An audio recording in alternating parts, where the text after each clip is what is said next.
no matter what it is, everything on this planet has evolved to be the best fit for its environment. So when we speculate about the future of humanity, we have to expect that when we do evolve, what's left probably won't even be human anymore. And because evolution made us, evolution can unmake us too.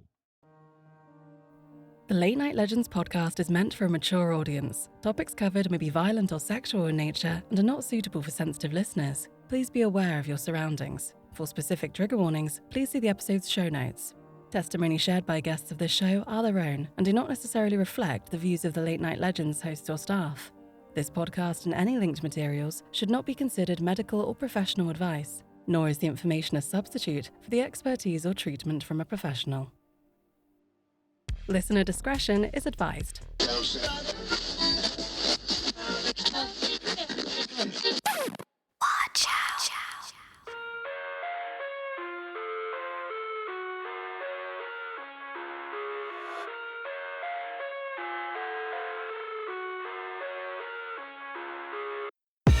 I live inside my own world of make-believe.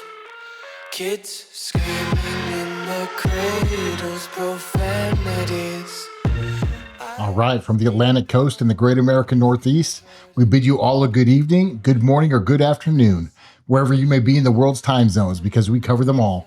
Welcome to this strange and unusual program, this eclectic adventure of a night called the Late Night Legends. I'm Tim, and I'm here with my co-hosts, Joan, Colin, Frank, Charlie, and Maria. Tonight, we're presenting the finest content on the interwebulous stratosphere. We're going to be talking about evolutionary horror. But before that, I'm going to pass it over to Joan, who's going to tell us what we've got coming up. Thanks, Tim. So in this next month of March, we're already getting to March. Would you look at that? We have Unveiling Arizona's Haunted Histories with Tim. Thanks, Tim. And then we also have a couple of things else coming our way. We haven't fully fleshed out everything yet. But, just keep in mind maybe some personal ghost stories, maybe even further down the line, a guest or two, who knows? We could see. But that being said, I don't think there's any other housekeeping news that we have, so I'm going to send it right over to Frank. Hey everybody, Frank here. Thanks for tuning in. Thanks for telling a friend. I wanted to let you know that if you are watching this live but would like to listen to it after the fact, you have a few options. So if you'd like to listen to it, if you want to get the true audio experience, lots of options. So you got Spotify, Apple Podcasts, you've got Audible, Amazon Podcasts, Google Podcasts, Radio Casts, all kinds of things. Our iHeartRadio is like the newest platform that we're on, but literally anywhere that you get your podcasts, you could watch us. If you're looking for an alternative to where you're watching us tonight, we are live on YouTube, we're live on X Twitter, and we're live on twitch.tv/Late Night Legends. And then where we recommend that you do watch us after the fact is YouTube, which is youtube.com/Late Night Legends. Recommend you watch us there because we are in 4K 60 frames per second, which is the best viewing experience. So it's a great avenue. If you'd like to watch us there, you're welcome to leave us comments there. We often will suggest what you comment to us on every show, and we like to reply to those comments if they're really nice. And now with that being said, I'm going to pass it off to Colin to get us into evolutionary horror. Cool. So who's thought about like evolving to get like mutant powers or, be even X-Men or something like that? Who hasn't? Yeah, right? It's like, who hasn't?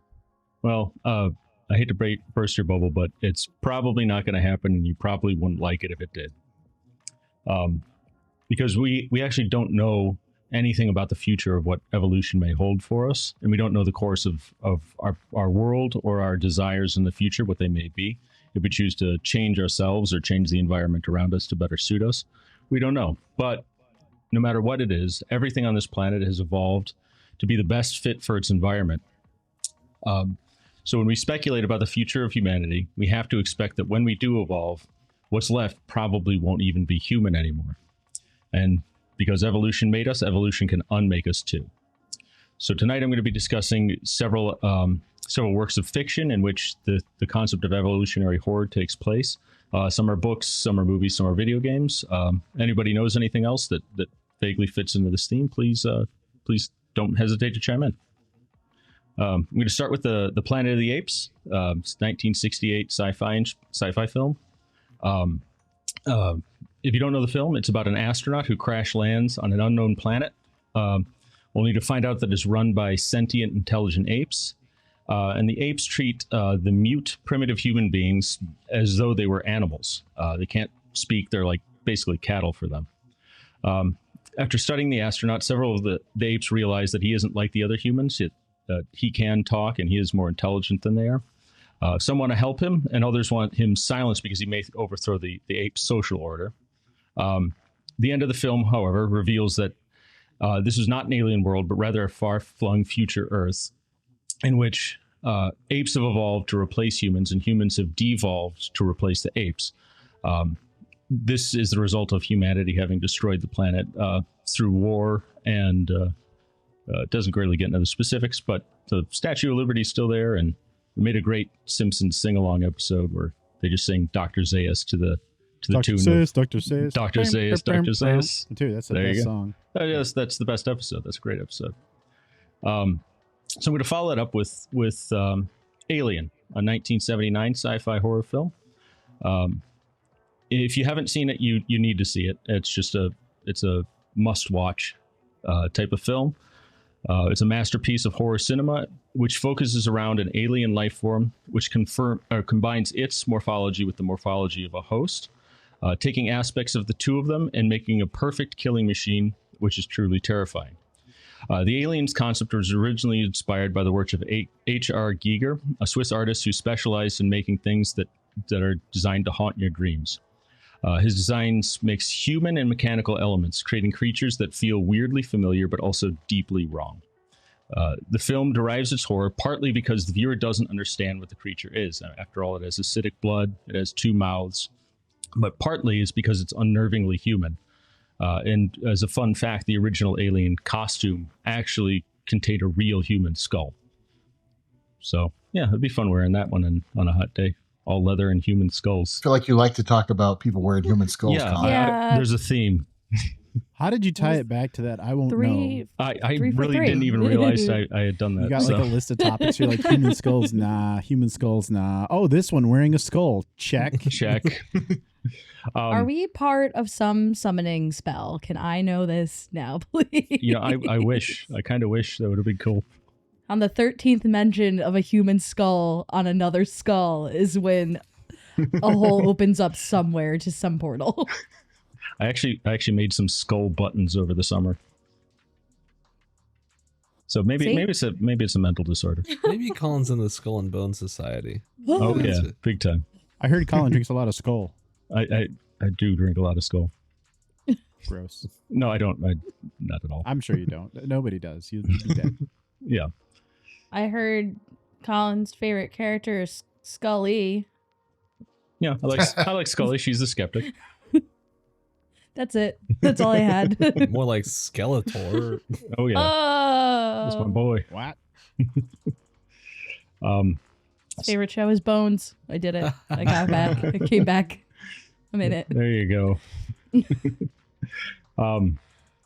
So since everybody knows aliens, I'll move on to the next film. The next film I selected is Altered States, which if you haven't seen it, it's one of the trippiest movies you'll ever see. I mean, it is not inspired by drugs. The film itself is drugs. Oh. It follows a brilliant scientist as he explores the higher states of consciousness. Along the way, he uses sensory deprivation tanks and psychedelics, and he starts to experience vivid hallucinations combining religious imagery and primitive instincts. As his experiments continue, he begins to physically devolve into a primitive state. First, it starts as an ape, and he actually runs around town and starts kind of like a, revolt kind of ape thing. And then later, he becomes a formless mass of just consciousness and energy. However, at the end of the film, he's getting to the point of no return, and his wife stops him before he goes over the edge with the power of love, because it's cheesy. She brings him back to humanity and convinces him to give up his experiments. So that's good. If you haven't seen it, that one is well worth a watch. It's bizarre as hell. Next one I've got is The Thing. I hope everybody knows The Thing too. Yes. Yeah. Yes, sir. Okay, there you go. I entitled this entry "Why I Have Trust Issues." Okay. Yeah. Go on. The film follows a group of researchers in Antarctica as they discover an alien organism which can absorb and take on the form of anything it comes in contact with.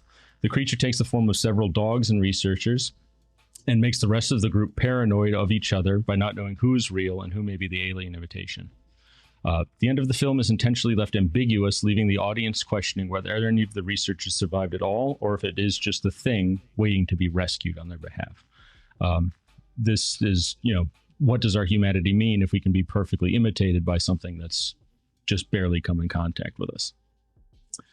And the next one is Splice, 2009 horror film.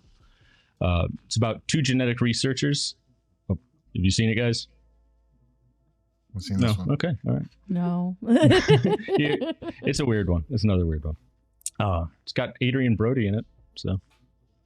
But it's about two genetic researchers working at a pharmaceutical company, and they specialize in cross-species hybrids for scientific experimentation. Going too far and against their employer's wishes, they splice human DNA into one of their experiments, and the outcome is a creature which at first is harmless and childlike, but quickly grows. I've seen like a trailer for this movie or like a mention of it. Yeah, it's not that old. It's like 2008, 2009. Yeah. But it grows too intelligent, too violent for them to be able to handle in short order. And as it continues to mutate uncontrollably, it kills one of the two scientists. And the other scientist is forced to kill the creature to save herself.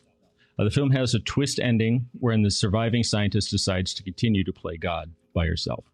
The ending is significantly darker than that. So it's worth a watch. It's a good one. It's a weird one. You did not convince me. I'm not going to lie to you. Fair enough. But Adrian the ending Brody isn't makes you feel bad. You should watch it. Yeah, he's got that. It looks like a boomerang thrown into the sand. Yeah. Huh? Okay. What? Have you seen Adrian Brody? No. He looks like the Little Caesars mascot. Yeah, he does. You're okay. He's okay, cool. Sure. He was in The Pianist. He's the pianist. Yeah, he was in the He's King the Kong brutalist. remake.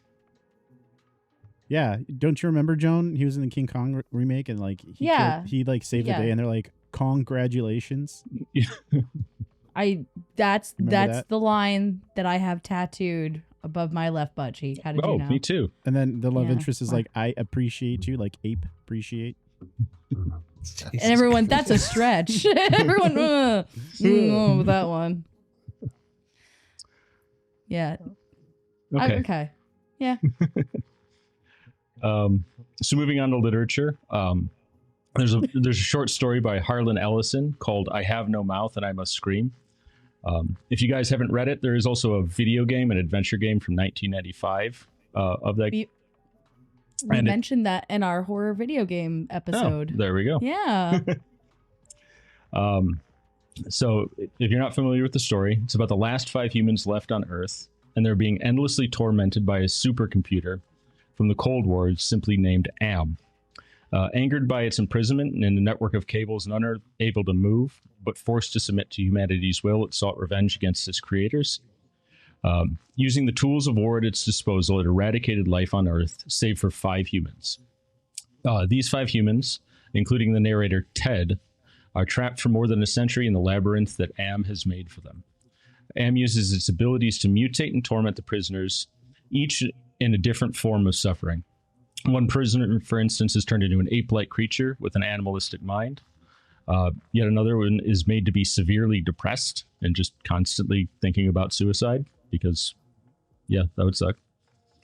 And another one is made cruel and sadistic and is forced to relive the atrocities he committed during wartime. The narrator believes that he is the only sane one left, but he is also suffering from paranoid delusions and self-loathing, which are likely inflicted on him by AM itself. Near the end of the story, Ted kills the other imprisoned humans so that he may end their suffering. However, before he can do so to himself, he's caught by AM, and AM transforms him into a shapeless blob. Now, he cannot move, see, or speak anything at all. He's literally trapped forever and isolated and truly alone. Ted has no mouth and he must scream, as the title implies. So there you go. That one's a weird read. Next one is maybe the weirdest one in this entry. It's a book called All Tomorrows by C.M. Kozumon. If you haven't read it, it's weird. Just very, very weird. It's like The Sims, but like if aliens were playing genetic Sims with us. So it starts off with humanity as we've begun to colonize Mars, and we've begun to genetically modify ourselves so that we're better adapted for the Martian environment. However, an alien race called the Ku, it's spelled Q-U, but it's pronounced Ku, attacks unexpectedly, like the Fire Nation. And they easily defeat humanity. However, rather than annihilate us, they've chosen to experiment on us instead. Humanity is turned into a myriad of different versions. Some of them are worm-like creatures, which are blind and immobile, quite like barnacles, actually, but they're still human. Some are flattened blob-like creatures, and like flounders, their eyes move to one side of their head because they're forced to live on a planet with ultra-high gravity, so they're squished on the ground. And there's a guy that does CG of all these creatures, and it's really weird looking. Oh, yeah, great. Yeah, and it's on YouTube if you're interested. Some more were made into killer reptilian hominids whose sole purpose is war. They're just constantly violent. And then some were modified to have hands instead of faces, just to entertain the Ku. So just like that, I guess. Something like Pan's Labyrinth. Excuse me, Mr. Colin Murphy. I'd like to interject. We have a listener named Lydia who's saying this is my favorite type of horror. Thank you, Lydia, for this comment. Sorry. No, the speed read was my favorite. I love that. Keep it going. I thought we were at like an auction. I was going to raise my hand, see if it went up. I had a lot of sugar, guys. I'm sorry. I had pure sugar before the show. That's all right. However, there's one group called the Mantelopes, which have been modified to have the bodies of deer. But yeah, I just love the pun Mantelopes. It's classic work right there. It sounds like a marketing technique where like it's like one of those things that should be like a gender neutral product, but they're like, no, we're really trying to sell it to men this time. Yeah. Like when Dr. Pepper did like Dr. Pepper 10, it's only for men. Yeah. Like that. I actually or the Bic pen for women. Oh yeah. So I haven't been able to write since. I can't tell you. I know a guy named Andrew. He was a friend of mine. He actually works at this mechanic shop that's on the corner. It's in Mount Prospect. It's on like Central and Elmhurst Road, Colin, if you know that. It's I know that. Like Northwest Highway, like where that Shell is on Northwest Highway. That little gas station that's like kind of like where all those streets intersect there. Yeah. His name is Andrew, and I always called him Mandrew, and that reminds me of that. Okay. He was a mantelope as well. He forgot. He was a mandrew. He was a mantelope. Oh, he's a mandrew. Yeah. He was a mandrew. It was a different animal, Joan. Come on. Horribly genetically experimented upon. So sorry. Anyway, the mantelopes have been modified to have the bodies of deer, but they retain their human minds and are helpless as the world changes around them. They can't interact with it as humans would. They're just kind of grazing and constantly singing sad and despairing songs. However, as they evolve through natural selection, they begin to lose their minds as the mantelopes, which are better grazers and thought less, survived longer. Eventually, they stopped singing the sad songs as well. However, some of the human species begin to regain their minds after generations of this torture. And they build a new society and rediscover space travel itself. Uniting all the human races, they've rebranded themselves as the New Humans and begin to colonize the galaxy. So, sounds like a superhero team, though. New Humans. So maybe there's some X-Men in there. There's the Inhumans. No, there's the Inhumans. Yeah. Nobody likes them, though. No, nobody likes them. They're bad. They're better than the Power Pack, though. Have you seen that? No. I've not seen the Power Pack. Okay, look it up. It's Nope. horrible. It's a bunch No of thanks. child superheroes. It's Hey, bad. Colin, here's my impression of you. Hey, there's this really horrible thing. Can you look it up? You'll love it. Promise. Yeah, I will post. I have several Power Pack. It's like, comics. it reminds me of like my brother growing up. He'd be like, oh my God, this smells so bad. Here, smell it. Like, what? Yeah. Don't do that to me, Colin. That's the vibe I'm going for. Don't do the John Barrientos to me. Those comics aren't disgusting. They're just bad. I feel like that's like most of the millennial experience with the internet of like, have you heard of this color and noun thing? Yeah, Let's look it up. And then it turns out to be some kind of it's much worse than that. schmex mix that no one wanted to watch. Or like Rotten.com. It was just like a dare to go there. Yeah. On the weekends when I was a kid. So, yeah. So Colin. well, so now I'm moving into to video games. So I'll start with Resident Evil, the preeminent survival horror game, the must play one. Again, this one's just another source of trust issues. The game takes place in a mansion on the outskirts of Raccoon City. It is filled with zombies, monstrous animals, and bioengineered creatures, all of whom are ready to eat you. Through the story, it's revealed that all the horror of the main characters that they face was the result of a bioweapons program of the Umbrella Corporation. A virus has escaped and is turning the organisms it infects into these deformed things. However, it turns out that the team were also part of the experiment and were there in order to collect combat data on the various creatures. And the ending involves the team barely escaping, having fought off the ultimate bioweapon, and activating the mansion's self-destruct. Because if you have a mansion, it should have a self-destruct, I guess. I mean, yeah. Wouldn't you? Bruce Wayne Yeah. has it. Yeah, Bruce Wayne's got it. Bruce Wayne's got everything. Yeah. So my next one is Dead Space, another survival horror game. It's sort of in the same vein as Aliens, but it takes place on a starship that's been infected with these alien creatures, except that they're not actually alien. They're the deceased crew, which are reanimated and mutated to be more violent and basically trying to absorb all the crew members on the ship. The protagonist must face the crew of the ship, not knowing how or why this has happened. Just that if he should fail, he will suffer the same fate as they are, doomed to immortality as a creature which only wants to kill. So, and that one, I just replayed the remake of that one. That was pretty good. Not as good as the original. I liked it better when he didn't talk. So as far as evolutionary horror goes, I guess the lesson to be taken away from it is that you have to accept your fate, because evolution really is an eldritch horror. It is what made us, and it will be the thing that eventually unmakes us. And so fighting it is pointless, and trying to master it is impossible. And if evolution wants you gone or changed, you will be gone or changed.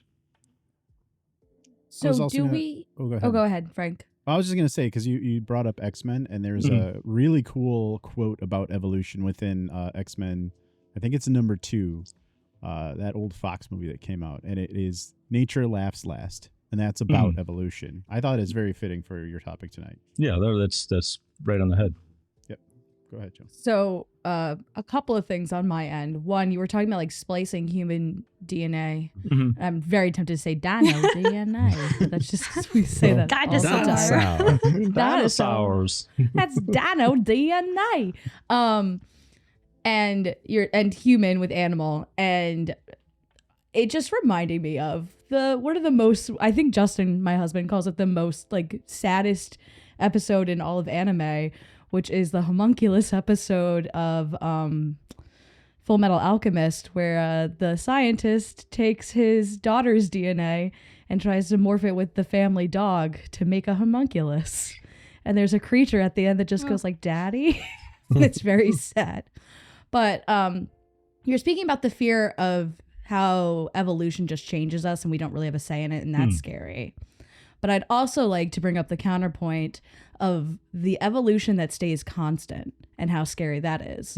For the simple fact that the grass that we have on our front lawns today, the species, is younger in the time frame than the alligators that we see today. Yeah, for sure.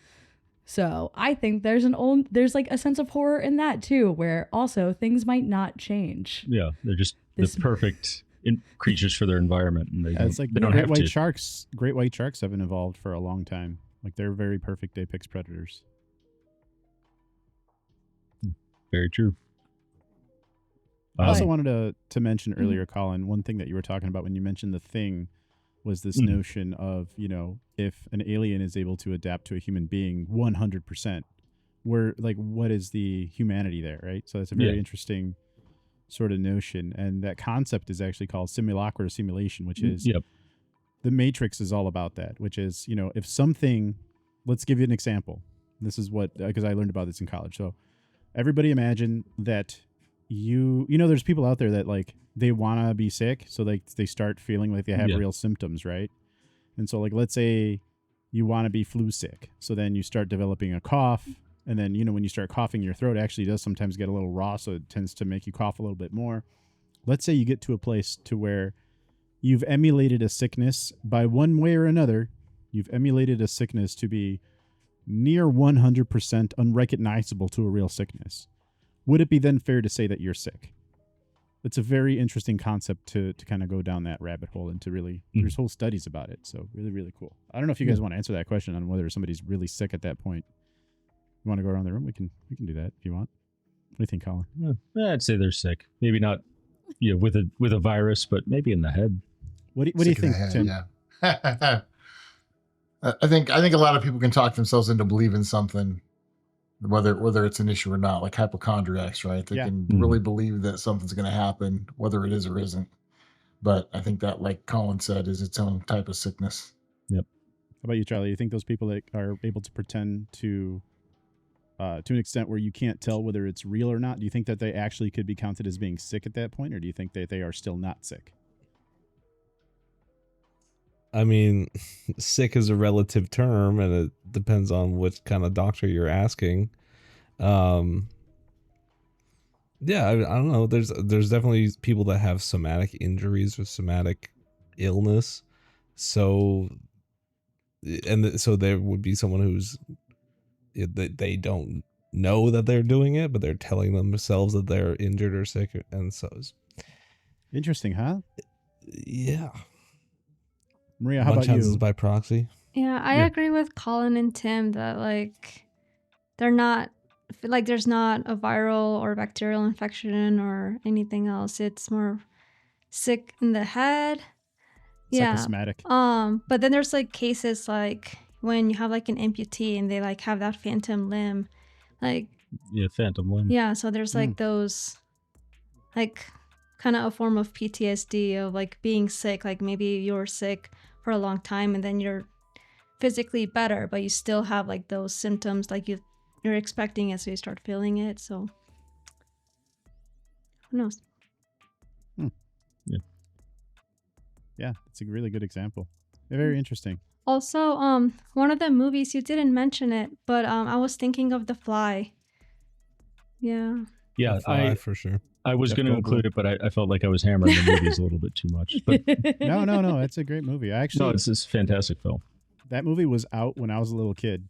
I think it was already out for a few years by the time I was old enough to even notice it being on TV. It horrified me to no end, so I never even watched it. And then I kind of watched a little bit as an adult, and it's really interesting. I still don't want to watch it because of a past trauma, but it's interesting nonetheless. So what exactly scares that about you? Or what about that scares you? That's how a sentence What about is you formed. scares the fly? Yeah. I would say Goldblum afraid of you? No. I think you misunderstand. So there is a certain when you're little and visually you get scared by something. Okay. You have that imprint. So for example, I have a very similar experience with Chucky, like the movie Child's Play. Okay. Doesn't scare me in any way as an adult, but almost the nostalgia of being scared as a kid scares me now a little bit, I guess. Fair enough. Do you ever get scared by something? Fucking Wizard of Oz, those flying monkeys, fuck them. I don't want to watch that part. I'll skip right through it.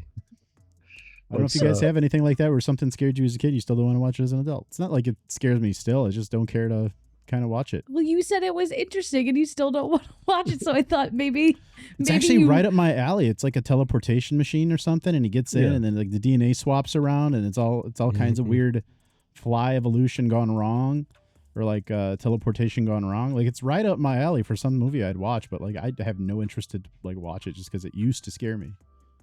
It is worth a watch. You should bite the bullet on that one. But as far as something that scared my brother as a kid that he's still affected by, has anybody seen the movie Ernest Scared Stupid? Yeah. Oh yeah, Yeah. That's with the trolls and the Malk and all that. Yeah. It's the best Ernest movie in my opinion. It is. But there's a scene in which the other new gremlins or goblins, whatever they are getting born, and they're getting born from those pod things. They looked kind of like Brussels sprouts, and to this day, my brother will not eat Brussels sprouts because he's reminded of that film. Here you go. Yeah, Brussels sprouts are so yummy. Yeah, I would like to give you amazing. They're so good. I would like to award anyone who's actually even watched an Ernest movie like 100 points because those are some of the coolest movies. For what? What are we getting? I'll do it. 100 Not points. right now. The points don't mean anything. It's like whose line is it anyway? Well, then I'm not doing that. Oh, fine. They don't watch Ernest. Whatever. I've seen the old commercials. He started as a commercial guy. mascot. Yeah, There's a conspiracy that Ernest is actually just really old John Cena that time traveled to make movies back in time. Look at comparison photos, guys. Just Google John Cena Ernest. I think it's just got that Midwest jaw, you know? It'll make a believer out of you. Have you checked their ears? Yeah, check the earlobes. Why am I looking at people's ears, Joan? Because ears don't change on people, and you either have like attached or detached. yeah. Yeah. What do I have? I don't know. I can't see your ears. just I don't kidding. even I'm know if you detached have or ears. Mine are detached. I have detached. Mine are floppy. I would describe it that way. Everyone in the audience, check your ears and tell us if they're attached or detached. Charlie, what kind Thank of you. ears do you have? I have detached earlobes. Does anybody have attached? I have detached. Maria, I'm looking at you. Tim, you got some attached ears there? I don't know, man. I never looked at them. Those are attached. Yeah, Tim's got the Yeah. oldest set of attached ears. Wow. Look at that, Tim. Doesn't Look mean at the anything. diversity we have in this Yeah. cast with our ear Biodiversity. Biodiversity. Oh no. Actually, I guess that would work with this topic. though. Evolution. Yeah, we're all evolving. to My have ears are different ears. magnetic. Did you say magnetic? According to Rock on Snail, my ears are magnetic and can be reattached at will. So because I'm old, my ears haven't evolved to you guys'. Is that what it is? No, because I think you get them from your parents. Yeah. Okay. I was gifted my ears when I was 5 years old. It was a time. You didn't have ears That's great. before then? I didn't have ears before 5. You guys had ears before 5? What? Not my own, No, but I can't Somebody remember. tried to steal my nose once. So I'm get actually it? really. I love doing. Yeah, I'm really at the. But then it was really good because my fingers are. I have you can't see with my light. I have double jointed, so I tell the kids I put it on wrong, and they'd scream, and it was fun. It was a good time. Terrifying Tricking children. Always Yeah. a great time. Yeah. yeah, always fun. And then I take my ears off, and I go, I didn't get these till I was 5. Wow, Frank, you don't have to look disgusted at my jokes. I can't wait till you go back and edit this and see the eye roll you just gave me. You said the children would scream. I'm just wondering at what age group we're talking here where they like believe it and they're also scared too. They're not like really scared. They were like giggle screaming. Giggle screams, huh? Yeah, you never that's like my favorite kind of scream. Don't. We're talking about children, Frank. Don't be weird. What the fuck? Not being weird. I just said it's my favorite kind.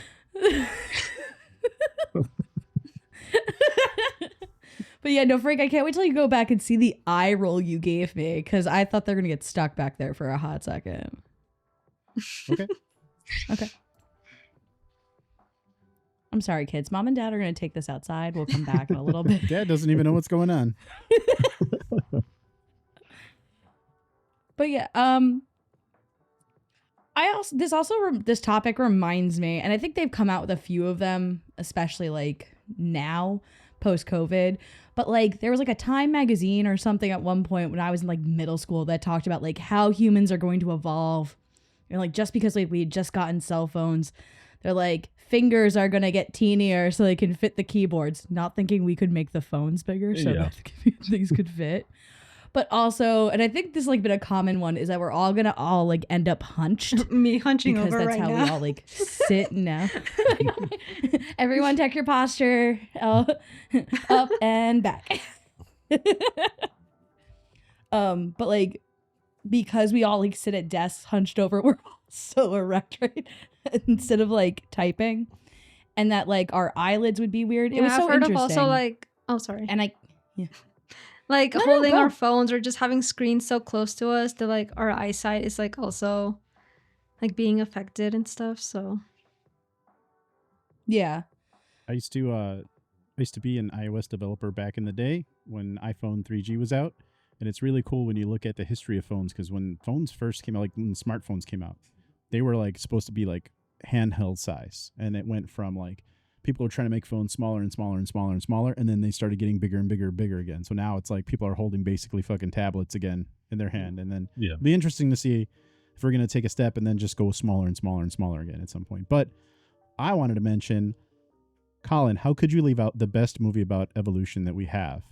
Evolution?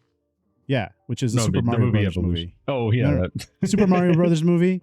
It deals with the So idea. true. Yeah. It deals with the idea that during the meteorite crash into the Earth, we branched off into two different dimensions, with one dimension having humans being evolved from dinosaurs, and the other dimension humans being evolved from primates.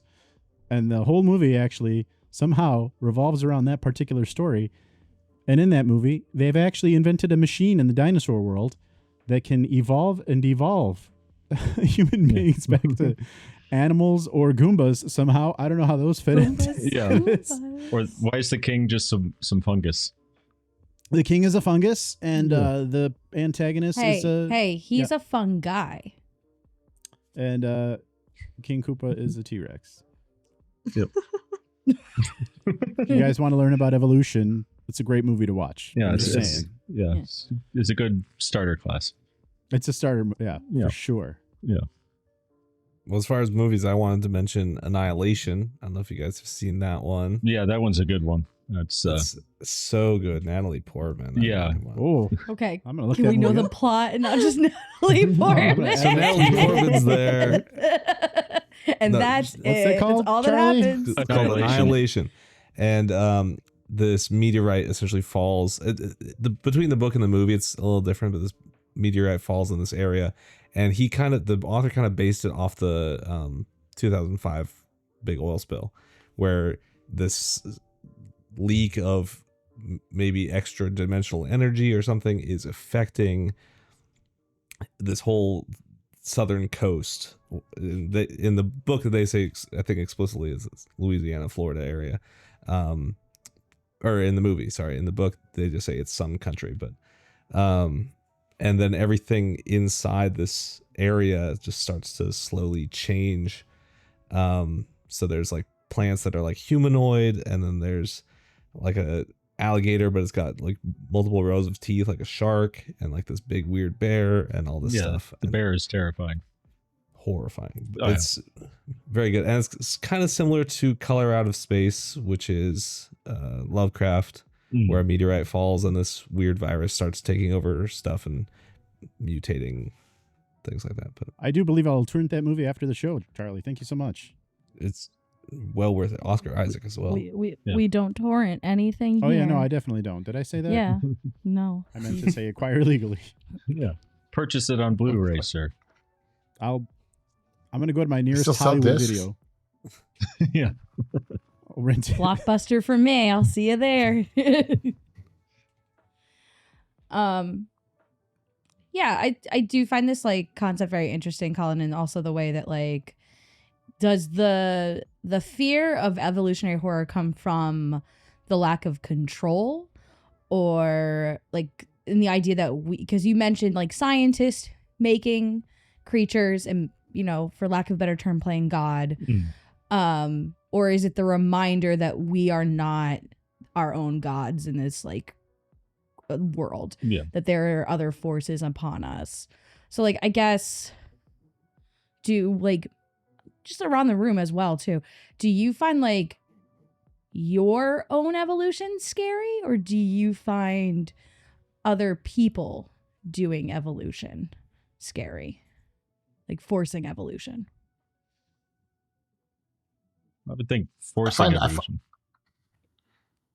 Elaborate. Well, just like the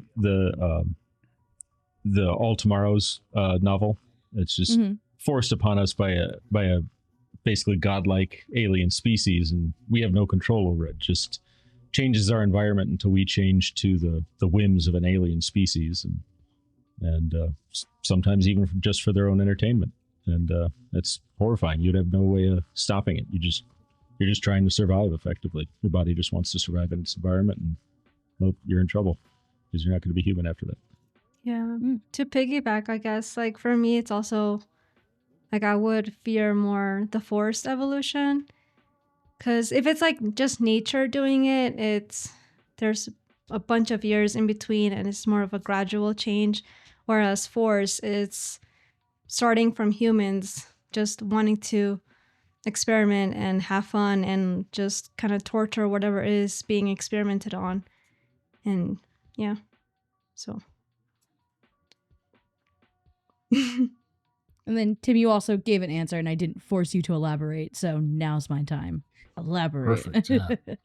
No, I agree with both Colin and Maria. I'm not like worried about my own evolution or just natural evolution, but human forced evolution, like just, you know, they're what's growing woolly mammoths again now.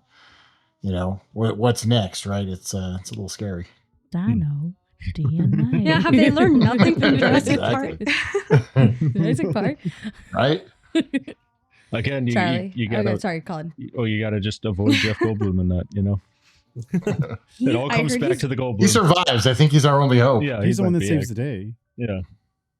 I heard he was truly trying to method act in Wicked, and he said some bizarre things to some people. So I haven't seen Wicked yet, but I'm very You haven't excited. seen Wicked yet? Yeah, it's very No. Talk about It forced will. evolution. He forces. Tell me. Well, he tricks. He tricks Elphaba into reciting the spell that gives the monkey guards wings. Yeah. They are it's forced to painful. evolve so they can be spies in the sky. And meanwhile, all the talking animals are devolving Yes. to lose the Yeah. ability to talk. Why didn't we just talk about Wicked this whole time? Dang, I completely forgot about that. Wow. Wicked, an evolutionary eldritch horror movie that we all missed out on. With Christian Chenoweth. Did you know for that movie they planted 9 million tulips for like one shot? Oh, That sounds insane. CGI probably would have been more cost effective.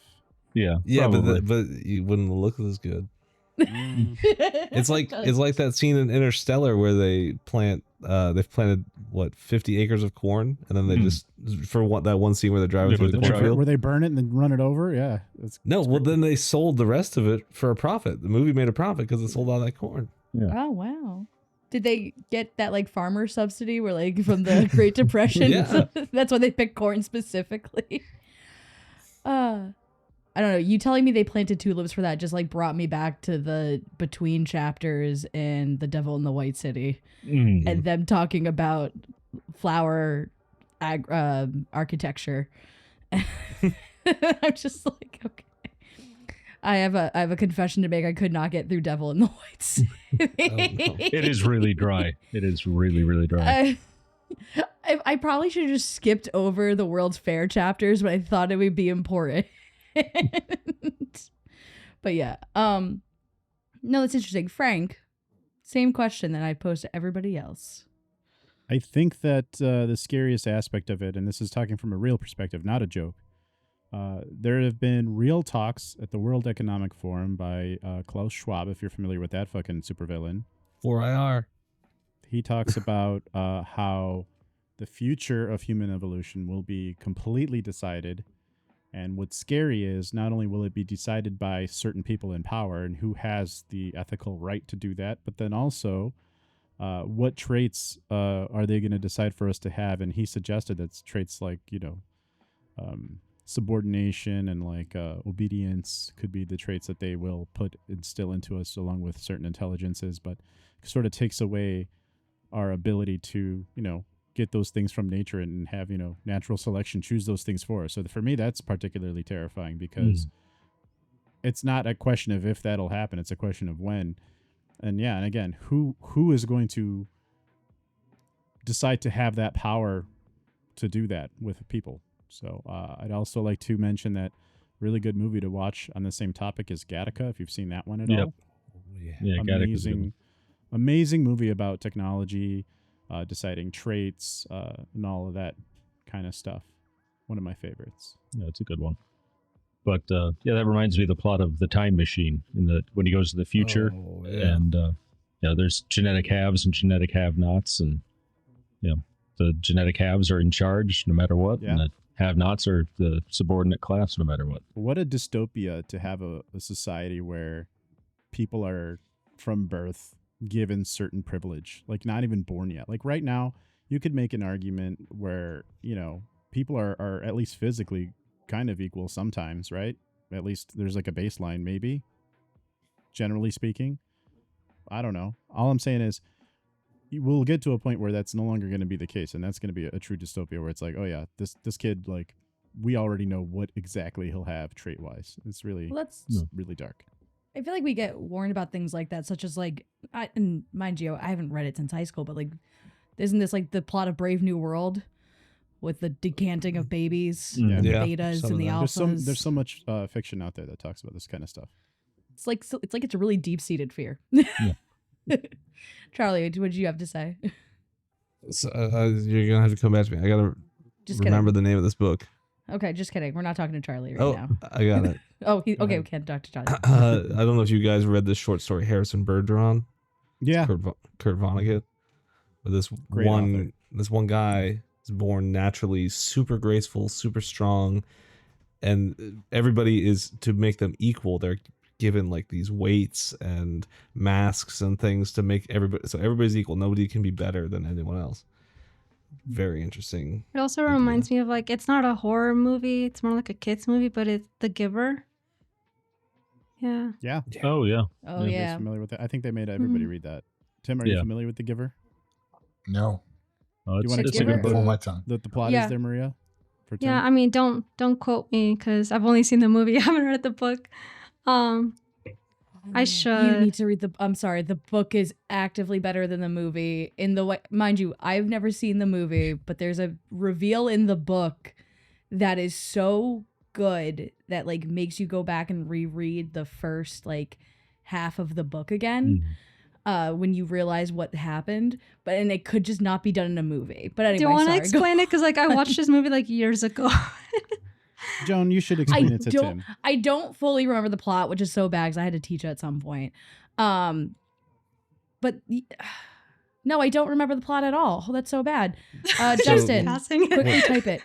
Well, Justin's not here. Charlie, do you want to try it? So in this society, when kids reach a certain age, they are given a job, and that's right. This kid goes through the ceremony, and he is not given a job. He's not assigned a job, but he's told he's going to be working with this guy essentially, and this guy kind of slowly comes out.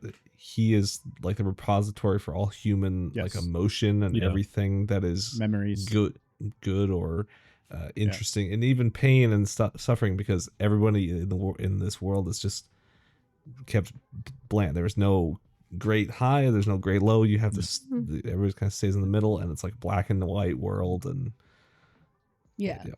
well, that's the reveal. I mean, it's a children's book. I can tell you the reveal.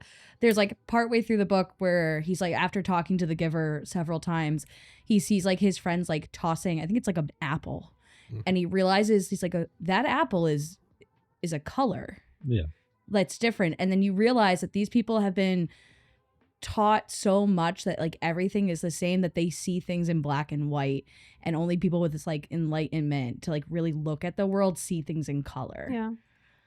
So like it's like it's that bad that like they've just suppressed so And I don't remember much. if I don't know if this is in the book or what, but like if there's babies that are born with like that like if they see that the babies will not conform to like their ways and stuff, then they dispose of those babies. Yep. Mm, In a totally emotionless Mm. manner as well. Yeah. yeah.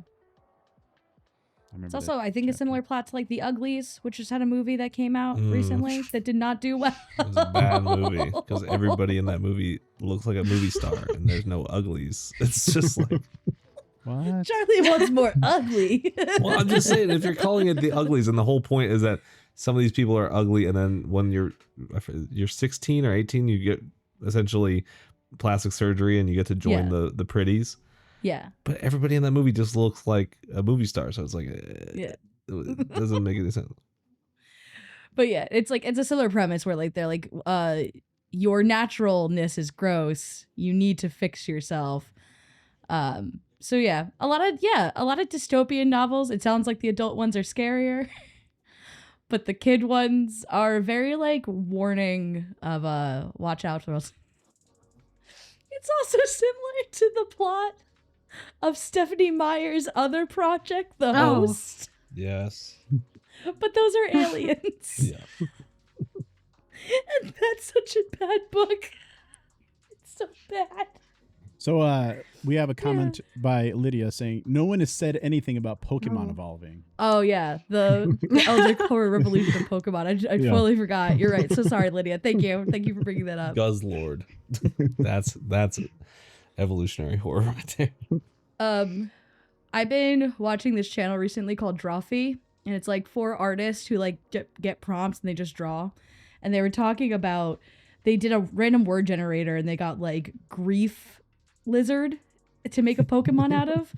And then I was like, what if you made a Pokemon that its evolutionary states are all the stages of grief? Like an Eevee situation. Yeah. But because grief is not linear, sometimes they evolve and it's like they're back to being angry again. Or they're back to being sad or denial.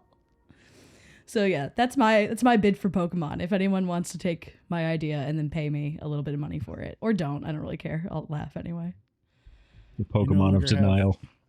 We no longer have a Pokemon resident expert on the podcasts. So I Who's don't know the who will do that. Pokemon resident? Oh, never mind. I thought you meant on this one. I got confused. I was like, who amongst us? Nuh-uh. Pokemon is Japanese for pocket monster. That's your resident expertise there. It's more like Romanji, but yeah, Yeah. they just kind of like It's a Americanized portmanteau it, of too. it. Yeah. That's what my husband told me. So I agreed with him. Okay. I'm sure he knows. That makes more sense than me knowing. Also, if we're not going to talk about Pokemon, can we talk about Digimon? Oh yeah. No. Talk about evolutionary horror. That one's scarier. That lizard grew a machine gun. That And if we're all- lizard turned into an angel for some reason. At its final There's form. two Digimon that like go creature, angel man, angel woman, appropriately named Angemon and Angelwoman, and then Yeah. they go back to creatures in the evolutionary line. And then if we're going to go this route and we're going to keep going down it into my Saturday morning cartoons, is a magical girl changing moment a la Sailor Moon. Is that an evolution? Dr. Colin, would you like to? I'm going to change your title here. Would you like to Okay. answer that? I would say that's probably not evolution. That's just, like going to the changing room at Target. It's, I have never had music and lights and ribbons happen when I went to the changing you have to go to a room of better Target. That's true. You're Okay, not doing well, it right. Yeah. down Great this line. road, Powerpuff Girls. Oh yeah. Yeah. Well, that's Yeah, Powerpuff How Girls. far ahead is Chemical Mojo Jojo's X. evolution? Can we talk Oh, about that for a yeah. second? Oh, JoJo too is a good example. Yeah. Mojo Jojo. his is like the saddest story. His fucking It brains is. exposed and shit. He was also rejected Yeah, by Professor X. He's one in a Yep. gorillion, you know and what then I'm he gets saying? his ass kicked every week. He started the Planet He of the does. Apes. Kind of deserves.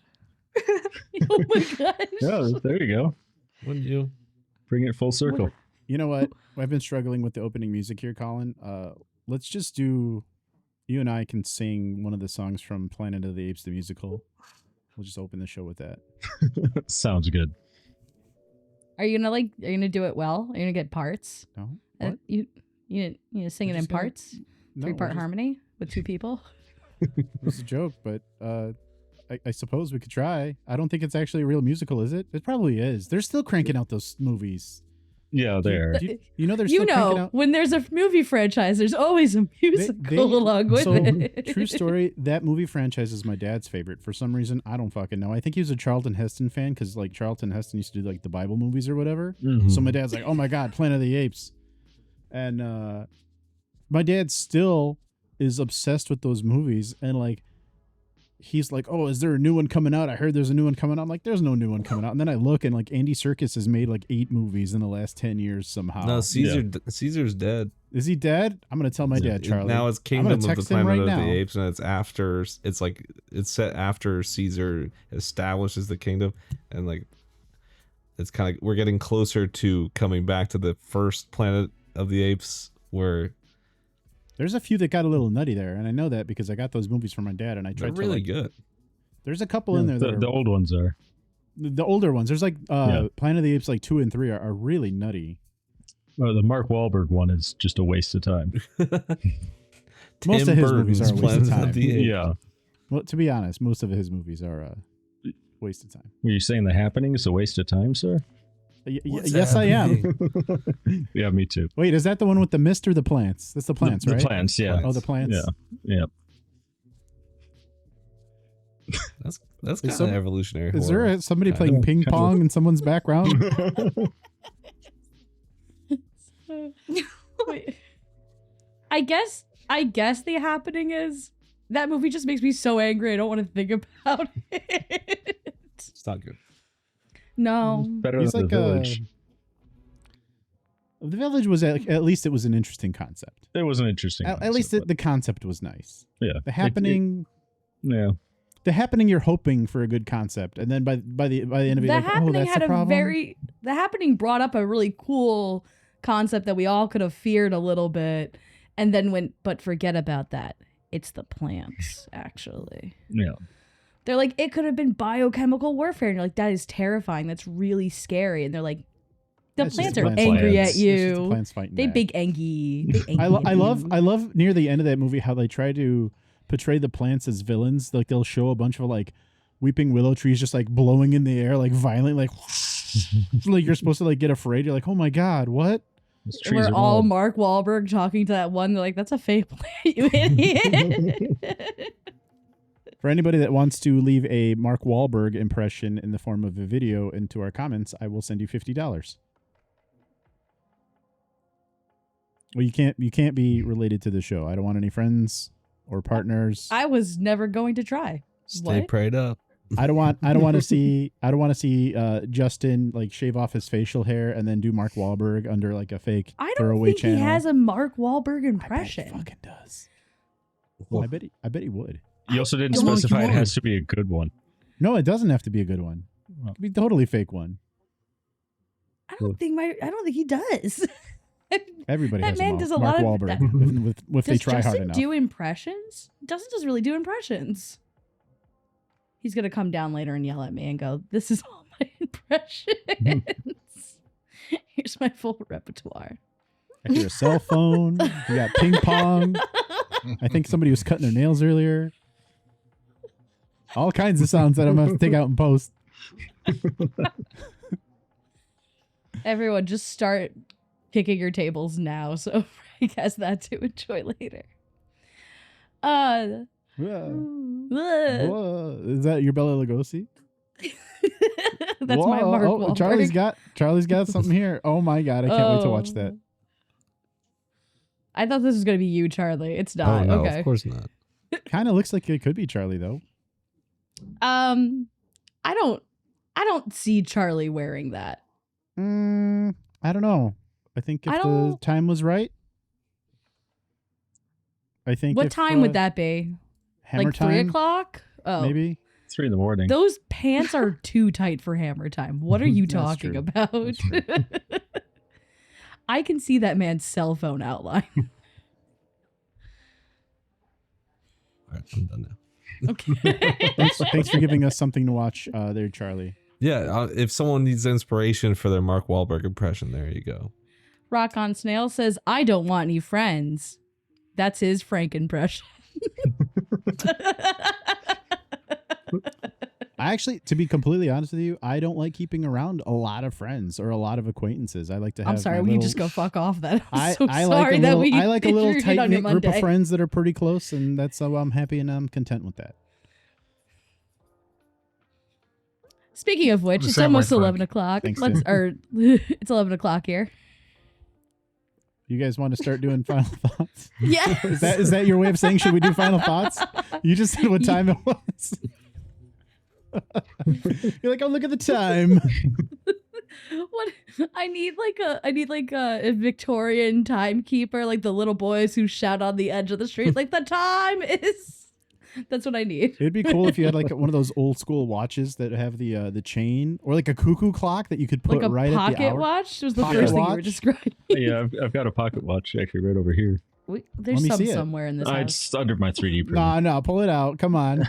Don't Okay. don't tease us. It's keeping his 3D printer standing. out, Don't come do on. that. I'll get it out for the next episode. Okay. Yeah, I'll dig it out. All right. I'm gonna get Jonah cuckoo clock to the bird will come out. Oh, At okay. 11 You o'clock. know those things make noise constantly. So yeah, you can. I'll take a cuckoo clock, but disable the then noise. You can. I think you can. It not doesn't in a have to real be noise. cuckoo clock. That bird's gonna come out and scare you at 11 o'clock on Monday nights. That and like you're gonna have to hear it in the background the whole time. So have fun editing that out. That's better than an air horn. All right, guys, let's do final thoughts. Bah, bah, bah, bah, bah. That's Frank's favorite sound. Everybody, just so you all know. Totally is. Everyone, do your best impression of an air horn in the comments, but I only want it in text. I don't want it in video or audio. Thank you.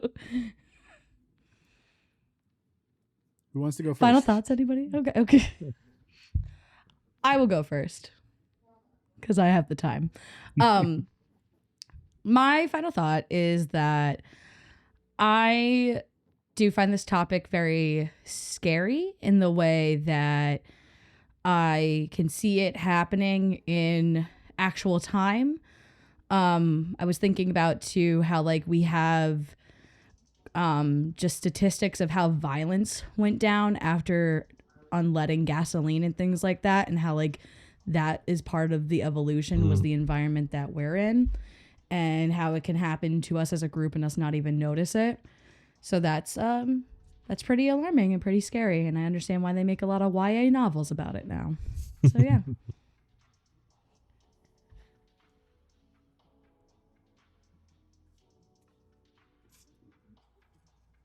Yeah, I think well, kind of what you were talking about, and Colin brought this up too. It's kind of the idea of breeding submission into us, kind of thing. But right now, how they're doing that is with treats and devices and like a screen that just keeps you occupied all the time. You're not looking out of your bubble. You're just looking at your phone, staring at your screen. One other piece of media that maybe people will want to look into or whatever, if you've never seen the show Doctor Who, it's been on for 60 years. Why haven't you? But the Daleks are a species. They're a humanoid species, but to save them, well, originally they're the Collins and whatever. It's all a bunch of different stuff. But to save his species, Davros genetically engineers them into just these octopus things with one eye that live in an armored tank, and they're just bred to hate and do war and exterminate. So obviously it's a kid's show, but wait, Doctor Who's a kid show? yeah. Oh, I didn't know that. Well, I mean, it's a family show. How about that? It's a family show. I would say technically before the reboot, it started out as an educational piece of television. They would go to the past for history and go to the future for technology. I would also like to really quick answer your question, Charlie, on why I personally have never seen Doctor Who, despite it being something that you might think that I would love. And the answer is very simple. It's because from a very young age, and I'm not saying this about you or anyone that watches it, but from a very young age, the fan base has been a huge turnoff for me. Yeah. That's all. That's the reason. A lot of things. There's a lot of things I just I don't get into sports because I don't like the fans. I'm sorry. Same thing. Same here. Sports is a big one for me, but anytime that there's like a fan base that's too aggressive, it's just for me like I'm like I don't want any part of that. And it's not just Doctor Who; it's a lot of things, but like sports definitely. Yeah. All right. Who wants to go next? Maria, Tim, you guys want to do rock paper scissors? I can go next. It's okay, fine. Cool. Yeah, no, I mean, it's not really something I fear or worry about. I think that things just adapt over time, and I'm going to adapt with it. So it kind of is what it is. Yeah, you can't fight it, so may as well be cool with it. Yeah, for me, like this is also one of the type of horrors I like. I'm not too big on like gore, but when it's like evolutionary stuff or just like weird scientific things like this, like I don't know, it's like a good horror because like it is to the core, like as a human it is frightening to like think of that being a possibility someday. But yeah, Charlie, sorry, Colin mentioned some very good Charlie, your picks were shit. Colin's good. Like I knew the movies, but I didn't know about the books and some of the video games. So I might look into that. And yeah, worth a checkup. Colin, I think you're next. Well, I'd like to say, I think Tim touched on it, and I'd like to just continue with it. That you really can't fight it. I mean, you're going to have to change to adapt to your environment, and even if you don't have to do it yourself, your kids will, your grandkids will. Somewhere down the line, there's going to be a point where some of your descendants simply aren't human anymore. There's something else, and it's not a bad thing. It's just the way it is. We have ancestors that weren't human too, so just part of life on Earth. Joan, did you go yet? Yeah, I went first. I think one first. Okay. Then I'll go. Do you want me to go again? I'll go again. Well, if you still have a thought, you can definitely feel free. No, I just was going to add that Rock on Snail did say tangentially relevant, but Her, the movie, is about an AI who experiences rapid evolution over a few days. So there's that. But anyway, what are your final thoughts, Frank? I'm really interested. Please tell. Honestly, I feel like my final thoughts aren't so different from everyone's. It's a very interesting topic to me. I love topics that are actually rooted in reality, especially ones that can take a dark turn, which you could argue that these certainly have the potential to do so. And I would definitely recommend that any of our listeners check out any of the media that we've mentioned here. I think we've mentioned so many different movies and books, and definitely check some of those things out. When I'm watching back in post, I'm probably going to make a list here about some stuff that I haven't heard of and check it out. So that's kind of the fun of the show, right? You hopefully can discover some new things along the lines of your interest that you already have. And if you do happen to, have an interest in any of the media that we mentioned here and you want to mention it in the comments, or in addition to that, if you think that there is some media that you would recommend to us or some of the other listeners of the show, please put that down in the comments, something that maybe is along the same line as evolutionary horror. That'd be really, really great. We'd really appreciate that. But outside of that, thank you for tuning in. Thank you for telling a friend. Thanks for kissing your mom before she evolves into a lizard. Really, really appreciate that as well. And we'll catch you next week when we're going to have some Arizona stories. Yes, Tim? Is that what we're doing definitely. next week? Yeah, awesome. We are. We'll hopefully we'll have some we'll have Kay back, and we'll hope you have a good night and a good week, and you stay safe, and we'll catch you then. Have a good night, everybody. Bye. Bye. Bye. Bye, guys.